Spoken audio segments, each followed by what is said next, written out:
ट्रीज़ा कमाल foundation official YouTube channel पर मैं फ़ाहिमा कमाल आप तमाम देखने वालों को सलाम अर्ज़ करती हूँ।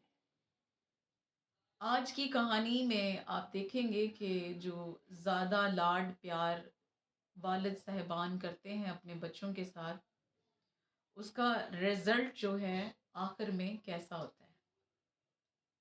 बाप बड़ी मेहनत करने वाला और मेहनत से उसने एक प्रॉपर्टी का दफ्तर बनाया और उस पे बिज़नेस करने लगा। बिज़नेस करते करते उसके पास उसका बिज़नेस इतना रन हुआ कि उन्होंने बहुत सारी ज़मीन जायदाद भी बना ली और घर बार भी अच्छा चलने लगा। अब लड़के जैसे जैसे जवान होने लगे तो वो बाप से डिमांड भी वैसी करने लगे। दो बेटे थे इस आदमी के। बड़ा बेटा आया, उसने कहा मुझे इतने इतने पैसे चाहिए, मैंने ये काम करना है। तो बाप ने हंसते हुए देना। अभी बड़ा बेटा गया कि छोटा बेटा आया, अब वो मुझे इस काम के लिए पैसे चाहिए, तो बाप ने हंसते हुए दिए। तो माँ जो है इस मामलात को देखते हुए अपने शौहर से लड़ती है कि तुमने इनको इसी तरह बिगाड़ रखा है। ये नौजवान हो चुके हैं और तुम इन्हें अपने साथ काम में लगाओ ताकि इन्हें मेहनत करना आए, इनको पैसा कमाना आए। तुम कब तक इनको इसी तरह खिलाते रहोगे? कल को इनकी शादियां होगी तो भी तुमने इनको खिलाना है। इनको अपने कारोबार में शामिल करो। तो बाप ने बीवी के साथ लड़ाई करनी, बच्चों की माँ के साथ लड़ाई करनी कि तुम तो हर वक्त इनके पीछे पड़ी रहती हो। अभी इनके खाने पीने के दिन हैं, मौज करने के दिन हैं, मैं कमा रहा हूँ, तुम मेरी सेहत और तंदुरुस्ती के लिए दुआ किया करो। अभी कुछ ही दिन इस बात को गुजरते हैं कि जो आदमी था वो अपने ऑफिस में बैठा काम कर रहा होता है कि उसको अचानक से दिल पे दर्द होना शुरू होती है।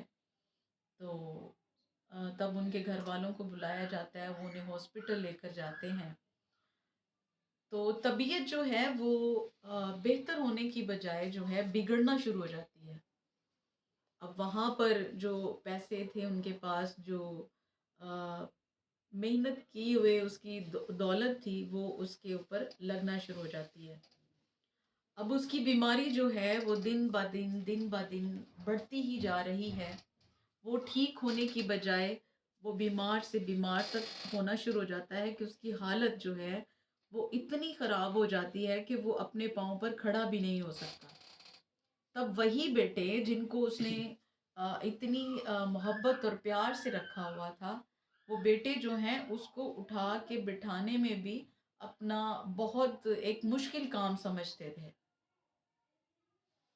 और माँ जो है वो इस सारे मामलात को देखते हुए पहले से ही चिड़चिड़ी हो चुकी थी, लेकिन जब उसने शौहर की बीमारी में अपने बेटों का रवैया देखा और देखा कि कई कई दिन जो है उसको मेडिसिन भी नहीं दे पाते और वो बिना मेडिसिन के पड़ा रहता है, तो वो इस बात से बड़ी परेशान होती है और अपने शौहर से इस बात पर वो लड़ती भी कि जब तुम तंदुरुस्त थे तो तब मैंने तुम्हें कहा था कि इनको काम पर लगाओ, लेकिन तुमने इनको काम करना सिखाया नहीं, इसलिए आज तुम्हें ये इस हालत में संभाल नहीं पा रहे। तब उसके शौहर की ये हालत नहीं थी कि वो अपनी बीवी की इन बातों को समझता, सुनता या उन पे कोई काम कर पाता। तब उसके बेटे जो हैं वो अपनी माँ से कहते हैं कि हम इसे और नहीं संभाल सकते, हमसे जो है और इसकी केयर नहीं की जाती। तब माँ जो है वो बेटों के साथ मिल जाती है। अब बीमार बाप को मारने के लिए दो बेटे और माँ मिलकर आपस में इस बात का मशवरा करते हैं कि इसको मार देंगे तो इससे हमारी जान छूट जाएगी। वो ना सिर्फ सोचते हैं बल्कि वो ऐसा ही करते हैं और वो बीमार बाप को मार देते हैं। जब वो बीमार बाप को मार देते हैं तो मोहल्ले में ये शोर पड़ जाता है कि दोनों ने मिलकर तीनों ने मिलके जो है अपने बाप को और अपने शौहर को मार दिया। तब वो मोहल्ले वाले जो हैं वो पुलिस को बुलवाते हैं। पुलिस आती है तो वो तीनों जो हैं इकबाले जुर्म करते हैं कि इसकी बीमारी से तंग आकर ہم نے اس کو مار دیا کیونکہ ہم اس کو اور نہیں سنبھال سکتے تھے۔